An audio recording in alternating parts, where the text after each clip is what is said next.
On today's episode, the Rockford IceHogs defeat the Texas Stars 1-0 in overtime to advance to the Calder Cup Playoffs, where they're going to have a date with the Chicago Wolves in the first round.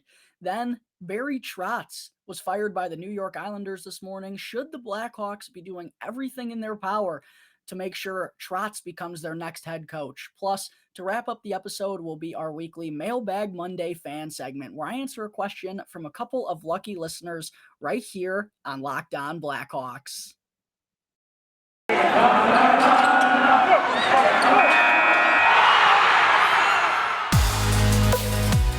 You're Locked On Blackhawks, your daily podcast on the Chicago Blackhawks. Part of the Locked On Podcast Network, your team every day.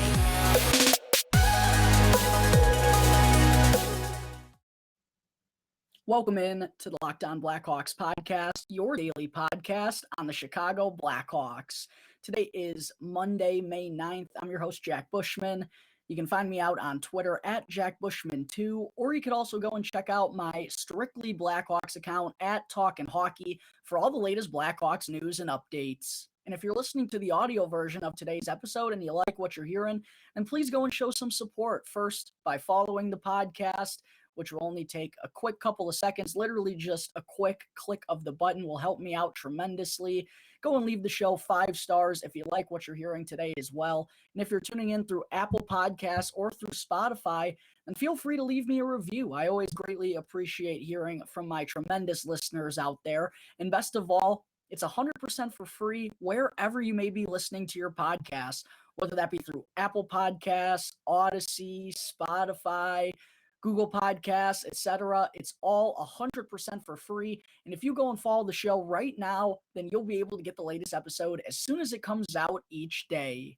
And if you're not already watching the video version of today's episode, then you got to be sure to go and check out Locked On Blackhawks on YouTube, because if you haven't gotten the memo already, folks, somehow each and every episode moving forward is going to have a video version attached to it as well. So if you haven't done so yet, please go and subscribe to Locked On Blackhawks on YouTube. I would greatly appreciate it. Go and smash the like button down below for me as well. And be sure to turn on those push notifications so that you can be notified when the episode gets uploaded to YouTube each and every day.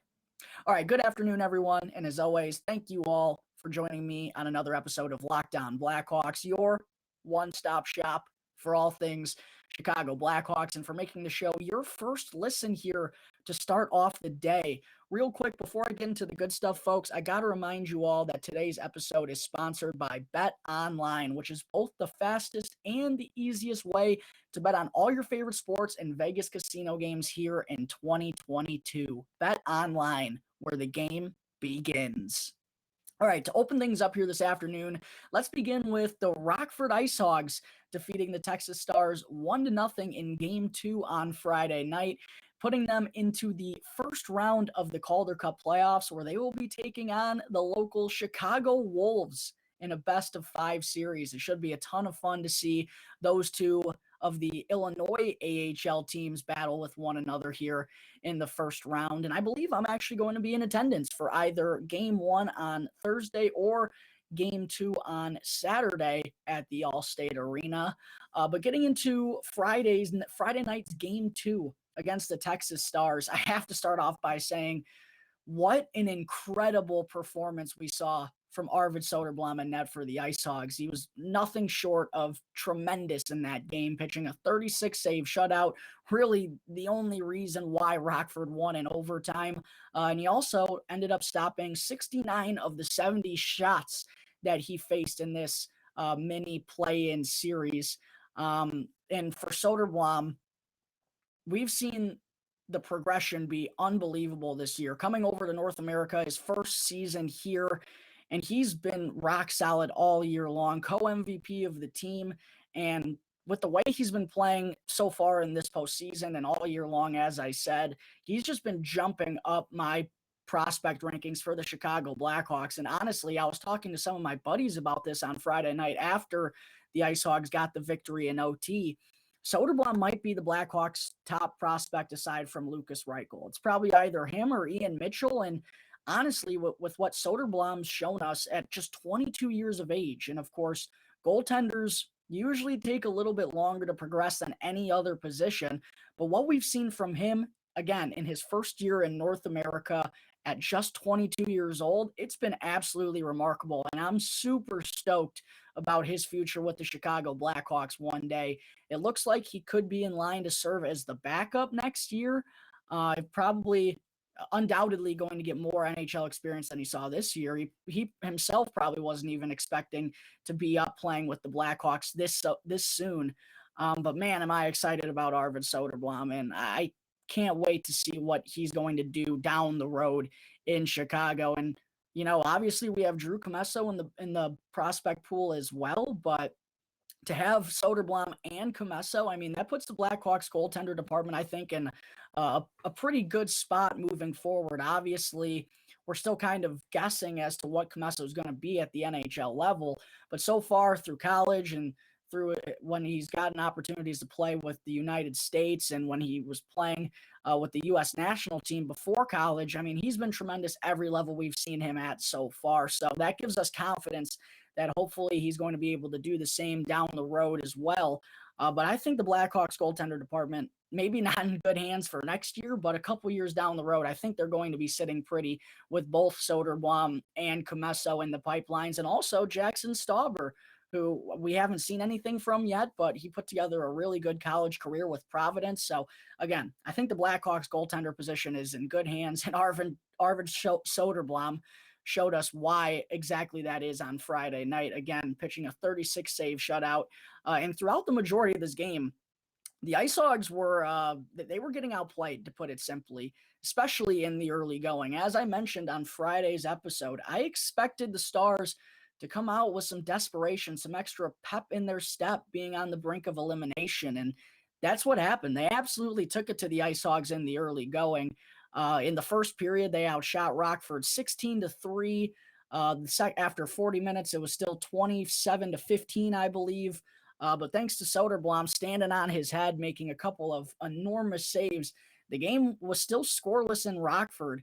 The third period was certainly the best play from the IceHogs all night long, aside from overtime, obviously. But they finally started to wake up a little bit. They actually got some sustained pressure in the offensive zone. They had their chance to win it on the power play as well, but the man advantage really let them down all night long. And more so than going 0 for 3, what was really disappointing to me was Texas got the better of the opportunities while Rockford had a man advantage. They had a couple of real good shorthanded looks. So not a good night overall for the IceHogs power play unit. Lucas Reichel in particular really struggled, had just a couple of bad decisions, some bad passes and turnovers, and the IceHogs weren't able to capitalize on their chances. So this one headed into overtime at 0-0.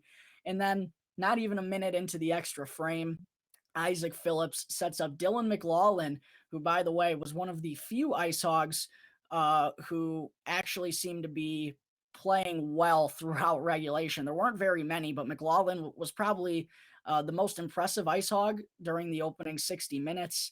Credit to Wally Maz, who runs the Chicago Prospects page on Twitter, who predicted that McLaughlin would net the overtime winner. In less than a minute in, he receives a pass from Isaac Phillips and snipes one home to give the IceHogs the 1-0 win and to advance them into the Calder Cup playoffs officially, where, as I mentioned a moment ago, they will now be taking on the Chicago Wolves in the first round. And this is going to be quite a tough task for the IceHogs because the Wolves had the best record in all of the AHL this season. They put up a 50-16-10 record with 110 points. And to just kind of put that into perspective for those of you who may have not followed the AHL too closely this year, the next best team in the league recorded 97 points this season, while the IceHogs only had 79. So a 30-point differential there between the IceHogs and the Wolves. And Chicago was just by and large the top team in the AHL this year. But they actually struggled when facing Rockford this season. The IceHogs went 8-3-1 in the 12 meetings with the Wolves during the regular season. So should be a lot of fun when the playoff series begins on Thursday. As I said earlier, I could be in attendance for that one, or It could come on Saturday night for game 2. I'm not sure at this point. I'm still talking it over with some of my buddies, figuring out which game we're going to go to. But either way, I will be covering this entire first round series, and we'll be sure to keep all of you up to date on all of the latest news and game scores and everything right here on Locked On Blackhawks. All right, there is a quick breakdown of the Rockford IceHogs advancing into the Calder Cup Playoffs. Coming up in just a moment, I will get into Barry Trotz being fired by the New York Islanders this morning. But first, I need to talk to you all about BetOnline. It's that time of the year again, folks, as baseball season is finally upon us, and BetOnline has way more odds and info, from game scores, totals, player performance props, to where the next fired coach is going to land. BetOnline remains the number one spot for all sports betting here in 2022. It's not just baseball. From the NHL and NBA playoffs, esports, boxing, and UFC, right to your favorite Vegas casino games, do not wait to take advantage of all the amazing offers for the 2022 season. BetOnline is both the fastest and the easiest way to bet on all your favorite sports and Vegas casino games. BetOnline, where the game begins. All right, we're back here on the Locked On Blackhawks podcast, getting into segment 2. Earlier this morning, some breaking news came out of Long Island as Lou Lamoriello and the New York Islanders fired head coach Barry Trotz, the same man that completely turned around the franchise and nearly had them in the Stanley Cup final in each of the past 2 years. But after a disappointing first half, the Islanders wound up missing the playoffs this season, and I guess that was ultimately enough for old Lou to pull the plug on the Trotz era with the Islanders, which to me seems like a ludicrous decision, to be honest, because Trotz is legitimately one of the best coaches in the entire NHL, and he's proven that for a long time now. And it's also been proven year after year, time and time again, that the system and the style that he implements as a head coach works. He's shown that everywhere he's been throughout his journey, that his defensive-minded structural system, it absolutely works in this league. Sure, it's certainly not the most entertaining hockey to watch, especially if you're a New York Islanders fan. You'd probably like to see some more things offensively from your team, but it's a system and a mindset that A, works, and B, is something that I really do believe the Blackhawks could take a page from, that the Blackhawks really would like to build into their system as they go about this rebuild, which is not only just playing sound defensively, but it's through hard work. It's through sacrificing your body, sacrificing yourself for the greater good of the team, sacrificing individual stats for team victories, and overall playing solid defense and taking care of your responsibility in your own end. And things are going to be a lot easier for the rest of the team if you just take care of your responsibility. It's almost like the New England Patriots style, right? Just do your job and everything else is going to flow through that. That's kind of a similar style to what Barry Trotz was running in New York. And again, it's been proven to work everywhere that he's coached.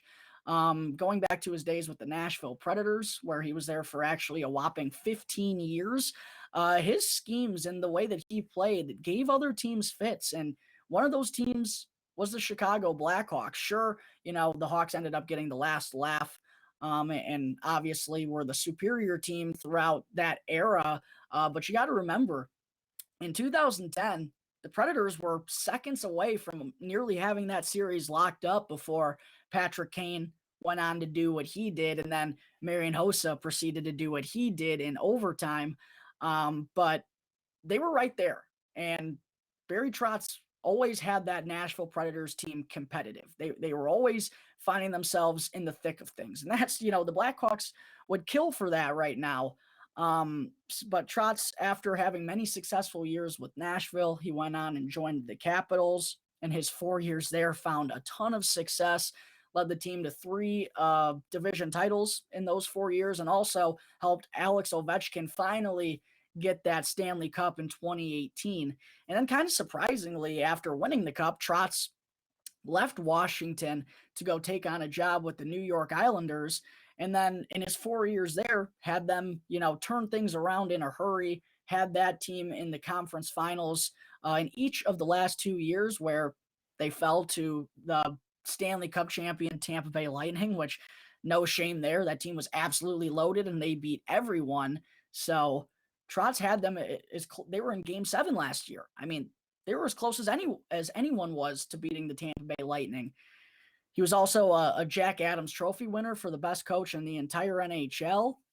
But now, as I said, after just one down season in Long Island, which, by the way, the Islanders started out their year on a 13-game road trip because their stadium wasn't finished being built. And then in the final 99 days of the regular season, they played 50 games. They had a game every other day jammed into their schedule. But I guess ultimately, Lou said that, the team and the group in the locker room needed a different voice. And he said it wasn't an easy decision, to say the least, but Trotz ended up getting the boot from the Islanders here this morning. And for the Blackhawks, this move has driven fans into a frenzy here already today. But first, let me just say, I'm really not so sure that Barry Trotz would be willing to sign on throughout a rebuild here in Chicago, given what he's done with, every team that he's been with. He's not starting off his coaching career anymore with the Nashville Predators. Like, we saw what he did with the Capitals, saw what he did with the Islanders. I'm assuming he's going to want to coach for teams that can compete immediately. And obviously that's not the Chicago Blackhawks. So I don't think it's all that likely, but for Kyle Davidson in the front office, at the very least, they have to pick up the phone and hear what Barry Trotz has to say, because again, what he's done with the Islanders and the turnaround that they had immediately, that's exactly what the Blackhawks are hoping to do here with their current rebuild. Obviously, they're not in a hurry, but if we get the pieces that we need to and we put the players in a system to succeed and things happen to go a little bit faster, I don't think anyone's going to complain about that. And also, considering how bad the Blackhawks defense has been, really, ever since they won the Stanley Cup in 2015, they've been ranked near the bottom of the league. They definitely need to get better in that area, and that's Barry Trotz's bread and butter. So it would be, an awesome hire, and I think it would be a perfect fit for the Blackhawks. I'm just not so sure it's a perfect fit for Barry Trotz. I just don't know how realistic a move like that actually is, but Davidson in that front office needs to be doing everything in their power to try and lure a guy like this over to Chicago, because I think everyone, a lot of people at least, would agree that he's an ideal candidate to be leading this rebuild with the Blackhawks. All right, there is some quick thoughts on Barry Trotz being let go by the New York Islanders this morning. Coming up in just a minute, it's time for our weekly Mailbag Monday fan segment, where I answer a question from a couple of lucky listeners right here on Locked On Blackhawks. But first, I need to talk to you all about Built Bar, which is a protein bar that tastes just like a candy bar. Summer is coming, and you're going to need some food for being on the go. Well, Built Bars are the perfect snack to take with you everywhere you go. Throw them into your bags, throw them into your kids' bags, and make sure that everyone has a bar to be fueled for their summer adventures.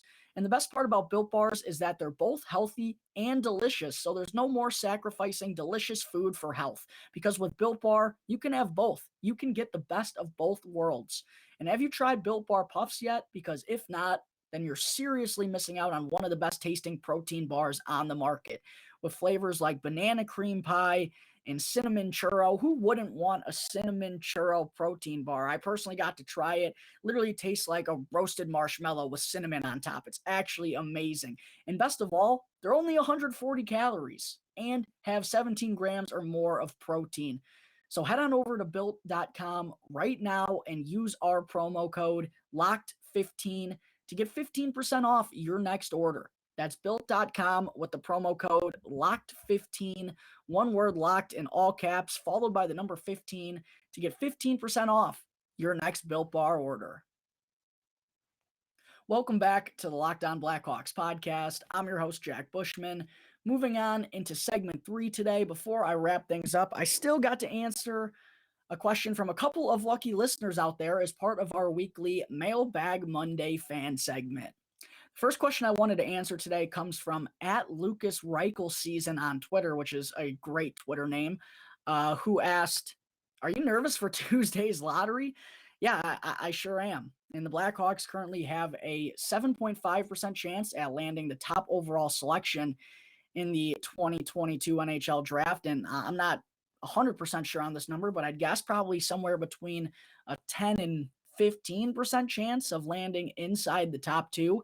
And of course, if that happens, then the Blackhawks would keep their first round pick this year and send their first next year to the Columbus Blue Jackets as part of that Seth Jones trade that was made by Stan Bowman last summer. And the reason the Blackhawks don't want that to happen is because then they would miss out on the Connor Bedard sweepstakes. And let me tell you, folks, that kid is putting up some Connor McDavid-esque numbers so far in his junior career, and looks like he's going to be the real deal. So, while a top two pick this year wouldn't be the worst thing in the world, it certainly would be better to have that happen next year in a much deeper 2023 NHL draft. So yes, I am definitely nervous for tomorrow night. If you haven't heard by yet, that's when the draft lottery is going to be taking place, and only 5 teams have a better chance at getting those picks than the Blackhawks do. So let's all keep our fingers crossed and hope that our time is in 2023 and not tomorrow night. The second question I want to answer comes from @Bridgeman07 on Twitter, who asked, will Dylan McLaughlin be with the Blackhawks in the NHL next year? That's a good and tough question. At the moment, McLaughlin is only under contract with the Rockford IceHogs. He is not signed on with the Blackhawks. But after what I've seen from him all year long and so far in the first 2 games of the postseason, I think it's definitely something that Kyle Davidson and the front office need to think about, because this kid can play. And if you go and look at some of his numbers, they may not wow you or jump off the charts or anything, but he has been a consistent point producer everywhere he's played. Go and look at his numbers the last 3 years. In the COVID-shortened season last year, he put up 22 points in 28 games. This time around, he had 42 points in 55 games en route to being named co-MVP of the Rockford IceHogs, along with Arvid Soderblom, as I mentioned earlier. And even going back to his college days when he was playing for Canisius, all 4 years that he was there, he was effective, and he was a point-per-game guy both as a junior and as a senior. And, while those are obviously lower, that's a lower level than the NHL, and also lower than the AHL for that matter. Like I said, he's just been productive everywhere that he's been, whether it be going from college, making the jump to the AHL. He also got a stint in the ECHL where he absolutely lit it up to come back up with Rockford, and has been really one of their top point getters ever since. So I really think this kid has maybe not NHL offensive talent, but I think he's more of a threat and has more upside than some people do expect. And one reason why I say that is, more importantly than the numbers, but the way that McLaughlin plays the game, I think, is something that could translate well to the NHL level, because I think his biggest asset is his speed. And we saw that in game 2 against Texas. He had a shift where he was literally skating circles around everybody in the offensive zone. In the Hawks, I've talked about this many times on the podcast, but other than Sam Lafferty and the forward group and maybe Mackenzie Entwistle, there's not a whole lot of top-end speed, especially aside from that top line, where I'd say probably Alex DeBrincat is the best skater of the 3 compared to Dylan Strome and Patrick Kane. But also, aside from the speed with McLaughlin, he's got very good puck handling. He's a good stick handler, and he also does a good job of using his body and putting the puck to the outside and remaining in possession of the puck when defenders are trying to body him. He's not the biggest guy. He's only 5'11", around 200 pounds, but he knows how to protect the puck, and he knows how to use his body to keep things cycling in the offensive zone. And just overall, I think he has a good knowledge of the game on the offensive side of things. So I really like his whole offensive makeup. The only downside is that he's going to be turning 27 this summer. He'll be turning 27 in June. So he's not young in his career at this point by any means. I don't know if the Blackhawks are even going to take a chance on him because of his age, but with the team, not expected to be all that competitive next year, I think it's worth a shot to give McLaughlin a 1-year deal and to bring him up and see how he fares. There's, in my mind, there's absolutely nothing to lose by making that decision. Again, with the Blackhawks probably not too focused on wins and losses next year, especially if they don't get a top 2 pick in this year's draft and it pushes over, they'll be able to keep their draft pick next year and have a chance at that Connor Bedard sweepstakes. wins and losses will really not be important if that happens. So I really do hope the Blackhawks are looking at this and seeing it the same way that I do as well, because McLaughlin has been one of the IceHogs' most impressive forwards all year long, and also provides a style of play that the team doesn't have very much of in their lineup at the moment. All right, I think that is going to wrap up Monday, May 9th episode of Locked On Blackhawks. Thank you again for tuning into the show, and be sure to go and follow the Locked On Blackhawks podcast wherever you get your podcasts, and be sure to go and subscribe on YouTube as well, and you'll be able to get the latest episode as soon as it comes out each day. And after the show, be sure to go and tune into the Locked On NHL podcast for all the latest news and info on every team that's taking part in the Stanley Cup playoffs. It's free and available on all platforms, so be sure to go and check out Locked On NHL right now, wherever you get your podcasts. Once again, thank you for tuning into today's episode. I'm your host, Jack Bushman. You can find me out on Twitter at JackBushman2, or you could also go and check out my Strictly Blackhawks account at Talkin' Hockey for all the latest Blackhawks news and updates. And for any questions at all regarding anything related to the show, feel free to email lockedonblackhawks@gmail.com. You could also go and hit me up on any one of my Twitter accounts, or you can call 708-653-0572 to leave a voicemail. So until tomorrow's episode, thanks again for tuning into the Locked On Blackhawks podcast, part of the Locked On Podcast Network, your team every day.